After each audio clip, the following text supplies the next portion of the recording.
Hey there, Bible buddies. I've got another Yeah, no, that's right. I've got another Bible translation for you today. I've got another Bible review for you today. Also, in another translation. So if you guys have been watching the previous videos, you've seen that I've gotten into some kind of more exotic translations. This one would be no different. So this one is the New Testament in Modern English by J.B. Phillips. This one is a little more popular probably than the last one I did, the Moffat translation. So we'll go ahead and take a look at this one. This one is done in black genuine leather. We'll take a look at the cover there. You can see that very nice grain pattern, and I would guess that this is probably a simulated grain pattern because it is pretty uniform. Excuse me. I tend to get tongue-tied. I tend to get tongue-tied. You'll see on the front cover that it's clean, plain, simple. Same with the back cover. You do have a little bit of warping here. I'm not sure at all what caused this. It does look like there's kind of a mark that runs this way. So maybe something kind of pressed on it and put pressure on it over the years, and it just caused it to kind of blob up like this. But I would not expect this on any edition. This is just a defect of storage, I guess. You can see, hopefully, I don't know how well you can see it, but it does have genuine leather stamped down here. Very tinily, very microscopically. Yeah, and then it has the model number 59711 here imprinted on the cover. On the spine, you can see that it says the New Testament in Modern English, J.B. Phillips, and then MacMillan, which is the company that produced it. And there are some kind of rib indications. They're not really raised, but there's 1, 2, 3, 4, 5 of them. So as far as the rest of the cover or the rest of the exterior goes, we do have some yellowed head and tail bands. I would imagine these were white at some point. And then you can see it is a red under gold art gilt, but this one has definitely seen better days. So this is a testament to what water will do to your Bible. So, if it gets hit with some rain or gets hit with a spilt drink, you can expect the gold gilt and the page edge coloring to just come completely off like it never existed, So that's what it looks like. Now, the purple ribbon is the original one, and this is I see these on these older editions quite regularly. I have no idea what this is. It is like a single-sided satin, but it just feels thin. It's a very thin, very, very thin material. And they are pretty not durable. I've gotten some of these wet and they've just broken. I've gotten some that I've just tugged a little too hard on and they just tear right off. So if you happen to get a vintage Bible with these on it, just be very careful with it. Handling of it. So there's your size comparison Sharpie, and we will go ahead and get into it. So on the inside, we do have a black paper paste down, and it is kind of that simulated leather look. I don't know how to explain it other than that. It just kind of has like a faux grain there. And you can see the corner work there. Now there is a stain here. I'm assuming whatever stain got this wet. I don't know if you guys can see it, but there's kind of a blob kind of coming this way. So I'm guessing that was, whatever caused that. Water damage. Look at the back cover right quick. The minuscule corner work right there. And then we'll get into it. So you have a thick end sheet here, and then you have a couple sheets of kind of thicker, feels like maybe like a coated paper here. And then you have your title page, New Testament in Modern English. Now this is only the New Testament, obviously. New Testament in Modern English, translated by J.B. Phillips. Then you have the copyright page on the back. We'll go ahead and take a look. That's composite if you want to read it. Then you have the translator's foreword.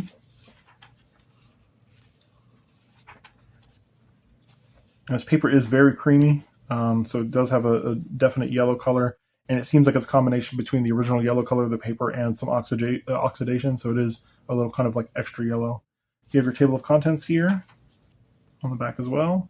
You have your introduction, the Gospels, your title page, sorry.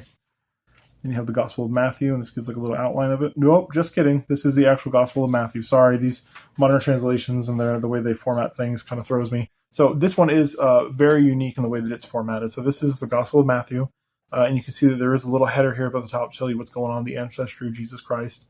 And then you can see the format for yourselves. It's very unique. You have the page number at the bottom. It is a single column paragraph. And the way that they do the verse numbers and the chapter numbers is very unique. Let's turn the page so you can get a better example of it there. Now the page numbers you see have moved to the top outer corners. And then again, you have the title of the book, so the Gospel of Matthew on both sides. These are basically indicators for the beginning verses of each page. Now, if you'll notice, there is no verse numbers anywhere throughout the text. What you get is you get the text that's broken up into these sections, and then you have the verse that it begins the chapter and verse where this section begins, indicated next to the heading here. So you can see here verse 118, or chapter 1 verse 18, and this is his birth in human history. And then chapter 2 verse 1, that's Herod suspicious of the newborn king, takes vindictive precautions. So we'll kind of flip through it a little bit so you guys can kind of get a feel for the way that it works. I think that this numbering is very odd. I mean, I guess it's good in the sense that there is some numbering, so you're not totally lost. But I mean, it's just, I feel like the numbers are so few and far between, and then you're kind of relying on his interpretation of where the areas should get broken up. Just my 2 cents. So just be aware of that. It's going to be kind of harder to navigate. I would definitely say this would be more of like a reader's edition. You're just going to probably sit down and read this. I certainly wouldn't study from this. It's going to be really, again, too hard to navigate. So we won't have any poetic sections to look at. You can see at the top of the page here the bleed from that wet section. So the page edge gilt is kind of coming down into the page. Now it is funny because you can see some of the redness on the outer page, but when you open up the text, there's really nothing to be seen. It's a very light, I mean, I wouldn't even have known that it was colored red, except for the fact that it has water damage and you can see the red. Because the red page edge gilt is so weak there.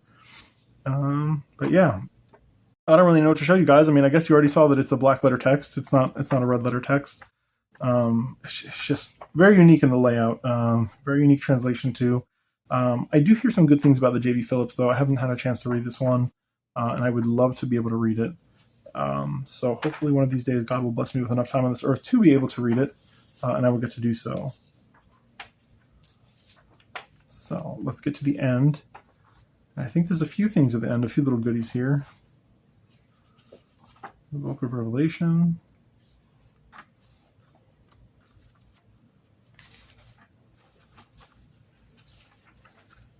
Actually, since we're here, let's look real quick. I'll show you that paper real close up.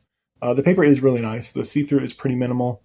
And it does look like there is not really an attempt to line match. But again, you really don't have to because that see-through is so slight. You can't really see very much of it. And certainly I know the camera is going to add 10 pounds, so to speak. So you'll see a little bit more on camera, but in person it's very, very, very faint. So then you have a short index of names, places, and events. I guess as opposed to their long index. It's a joke. There, take a look at the map. This is definitely a homebrew map. J.B. Phillips himself probably sketched this one out. Don't quote me on that. You can see a few more of the maps here. It is Smyth Sewn. I usually don't mention that. I usually don't mention the Bibles are Smyth Sewn or not, only because from this era, almost all of them were Smyth Sewn. If they weren't Smyth Sewn, they didn't survive. So it's as simple as that. And there we go. That's the end. You have another kind of couple blank sheets here for notes or what have you. This is a thicker sheet than. Actually, they're both pretty thick. Not quite cards out, but thicker pages. And you have the end sheet. And that's it. Go ahead and get you guys some measurements. If you ever happen to find one of these. These come up pretty regularly. So this one's going to come in at 8 3/8 of an inch tall. And it's going to be 5 7/8 of an inch wide. And it's on the thinner side, granted, just because it's a New Testament, but it's going to be 7/8 of an inch thick. So let's take a look at the fonts. And we'll use the P and Paphos. Well, that's a good size. Looks to be about an 11-point font. 11-point font for the uppercase versus Times New Roman. And we'll use the M and them. Yeah, and that looks to be an 11-point also. So an 11-point font used throughout, and the leading is very nice. I mean, it is very much a reader's edition. It's very easy to read.